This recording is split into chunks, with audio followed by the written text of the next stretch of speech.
Okay, good morning, afternoon, evening, to everyone, depending on when you are actually watching this video. It's going to be a short one, certainly not as long as a Zoom class, but certainly a short one. Two specific things I want to talk about. First is the individual, or excuse me, is the team business writing application assignment. And then the second one is the individual business writing, basic business writing. So let's get right into the thick of things here. If I can get my share to work, there we go. So let's take a look at the team thing first. What I've got here is what I call possibly. See, it's italicized, possible solution, because there may be multiple ways of doing these, but you'll get the gist of what I'm talking about. For example, number one, a large number of, well, you could replace that four words with many, numerous, various, others that you may have. So basically 1 through 10 is instead of writing a phrase, if you can replace it with a single word, that's okay. No one's going to say, why are you being so simple? You don't have to. People enjoy that, appreciate that, because they're spending less time on your reading. Next is the converting the or reducing the size of the sentences. As you can see here, we talked about the farmer one, but here's my interpretation of it. We talked about, well, it's Bradley Hall here. We had it tapped before, but again, my interpretation and so on. So again, take a look at those. Yours may be similar. They may be right on, but the point is work on getting them to the point. A good sentence length is 8 or less words. Okay, so kind of keep that in mind. Moving down. Here we go. We got a couple, two, three sentences. Converting them into one would be ideal, and that's what we're doing here. Okay. In this case, this is basically what I want you to do so you identify what we want. Again, remember in business writing, the first sentence is always the introduction. It tells you why you're reading it, presents the thesis, the subject matter. So in this case, you can see where I've circled the topic and I've underlined the topic sentence. I've gone through with all the supporting data and italicized, and then I did a stripe through for the closing summary sentence. Again, there could be a little bit different in the thesis statement, depending on what you present as the topic. But this is primarily the way it will go for your viewing. Next, we've got down here, check the box that best fits the paragraph. And I have my selections down here. Next, we have check the box of the answers that best develops the topic sentence given. Again, my selections. Oh, let's see. Yeah, these are the paragraphs. Which of these sentences may be related, but certainly does not belong in this particular paragraph? Again, if you have something that you think should be mentioned and it doesn't directly relate to the topic of that paragraph, make it a new paragraph. So these are my selections in bold. And then this particular one, this is the one where it was all mixed up. The 5-paragraph essay, again, this is not written in business ease, if you want to use that term, but it still can help you to figure out the best way logical way to present things. Now, there could be a couple different ways of doing this. This is not the only way of doing it. As you can see here, I'm using my first sentence. My opening would be as many as 60,000 small farmers, so on and so on. And then I go into talking about, how the farmers are poor, and then we move on into the weebles and whatnot. That's the logic that I saw in presenting this. Your team might have had something a little bit different. That's fine, as long as when someone reads it, it makes sense. There's logic. You're telling me in the opening what it is, you're giving me details, and then you're wrapping things up. All right, so this again is in Module 3 assignments, and you can take a look at it, compare it to yours at your leisure. All right, last thing I want to talk about here is the individual assignment. So let's call it up. Now, for this assignment, I think I mentioned it already, you are going to take the information that you presented in your graphic outlines or graphic organizers and your outlines, and you're now going to flesh it out, put it into words.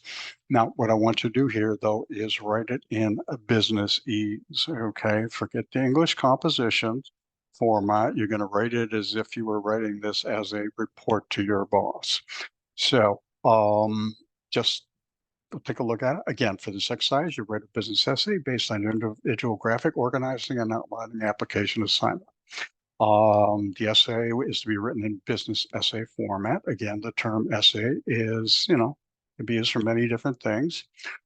Consider the readings, discussions from Module 3, be direct to the point, watch your fluff. Again, don't have to tell me what a grand day it's been, whatever, who cares?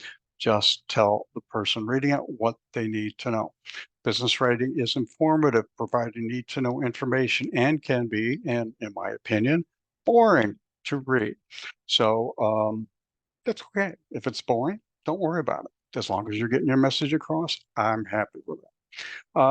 The writing process reference document I also provide you might certainly help. So what I want you to do, this is going to be a five paragraph. Okay. First paragraph, introduction, introducing into what are the issues, potential issues. And then the next three will deal with what they are, how to get out of them, or how to prevent them, and how to get out of them. Okay. Very simply that. Short, sweet, to the point. Create an MS Word document, name, put Zoom underneath, upper right-hand corner of the header, 12-point type, single space, double space between paragraphs, and that's the standard for business writing. Well, let's see here. When you're done, save it as a PDF. We've already talked about why, and it's just so we don't lose formatting and things don't get out of whack when you upload it to a new program. When you're done, upload it within the assignment link by the due date and time. Now, on the next page is a rubric, and this is the standard rubric that I will use for all of your assignments because it fits. Now, it does provide information that will be useful. It does not go into great detail, but you will be provided with the basic headers and the points earned, and you can go back to, well, take a look at it. You can go to this form and look at it. So the best you want to get is in the light pale blue, okay? Will you get that? Some of them you might, okay? For example, grammar, punctuation, spelling, yeah, Word does help you with that. So it's a good chance you're going to get 2. For the others, at the beginning, I don't think so, but you never know. Most likely in the green section and possibly in the yellow. But the point is, I might just check, for example, 1.75. And what will happen is in the comment section of your grade book, after I've graded them, you'll see here, it'll say organization 1.75, opening body closing 1.5, grammar, punctuation, spelling 2. And then you can come back and look at 1.75 organization and come down and see what that means. It says meets expectations. You come under here and says, well, it's pretty good and it's pretty good. Now, if there's things you don't know, you still aren't clear, you got to let me know. Okay. I'm not going to mark up your papers. I'm not going to return them all with red markings all over. That is really not what I'm supposed to be doing. I'm supposed to give you guidance and you think about it. Again, if you don't worry about it. Can't figure it out, let me know. That's my job. And I'll be glad to either cover it through the email or do a Zoom with you, whatever the case might be. But these are the areas I look at: organization, opening, body, closing, grammar, punctuation, spelling, sentence structure, tone, and finally the logical development of ideas, micro and macro. Now the macro is the overall essay. Is it logical? Micro is, are the individual components, like the paragraphs, are they logically written? Total points that you will, when I'm all done, I add them all up, give you the total points, plug it in your grade book with those comments. And if you're happy with what you got, fine. If you need more information, again, let me know. All right, so that I think about covers everything. The only other thing is that The Module 2 post-discussion quiz is due on Friday.